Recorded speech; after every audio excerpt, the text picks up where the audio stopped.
I used to love Sesame Street as a kid. I mean, who didn't? The cheerful puppets, the catchy songs, the friendly lessons. It was a comfort. So when I saw an ad for a nostalgic Sesame Street experience exhibit at a local museum, I jumped at the chance to relive some of my childhood memories. The exhibit was in a basement of the museum. An odd choice, but I didn't think much of it. I paid my ticket and descended the creaky stairs, anticipation bubbling in my chest. The air grew colder and damp with each step, the faint smell of mid-dew creeping in. At the bottom of the stairs was a long, dimly lit hallway, lined with faded posters of Big Bird, Elmo, Cookie Monster. Their eyes seemed to follow me as I walked by. I reached the entrance to the exhibit, a heavy wood door that creaked loudly as I pushed it open. Inside the room was dimly lit, with small spotlights casting eerie shadows on the walls. Life-size versions of the puppets stood in various poses, frozen mid-action in what I assume were supposed to be endearing scenes. As I walked deeper into the exhibit, I noticed something was off. The puppets' eyes seemed to be too lifelike.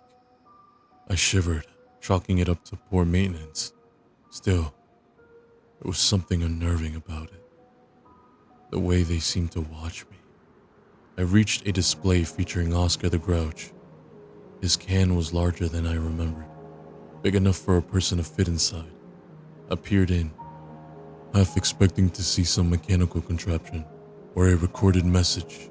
Instead, there was only darkness.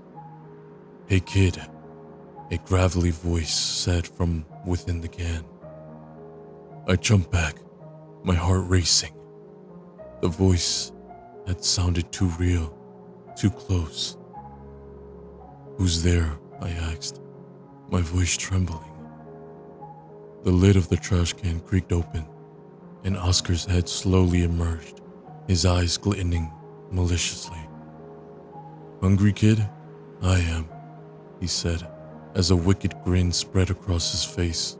I stumbled backwards, turning to run, but I tripped over something soft. Looking down, I saw Elmo's fuzzy red body lying on the floor, its eyes wide and unblinking.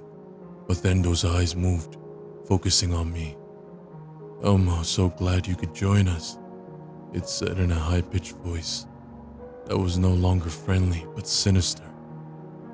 Before I could react, I felt something grab my ankle.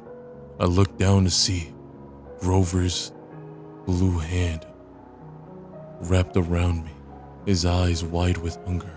I kicked and screamed, but more puppets were coming to life around me, their mouths opening up to reveal rows of sharp, gleaming teeth. They dragged me to the back of the room, where a dark, gaping hole awaited, the smell of decay and death making me gag. I fought desperately, but their grip was too strong. As they pulled me into the darkness, the last thing I saw was Big Bird towering over me, with a twisted smile, his beak opening impossibly wide. The last thing I heard was the chorus of familiar voices, chanting in unison, "Sunny days, sweeping the clouds away." I never made it out of that exhibit. No one ever does. The cheerful songs and the friendly lessons, they're just bait. Now the puppets have a new song they sing, one you'll never hear on TV. The last thing their victims hear before the darkness swallows them whole.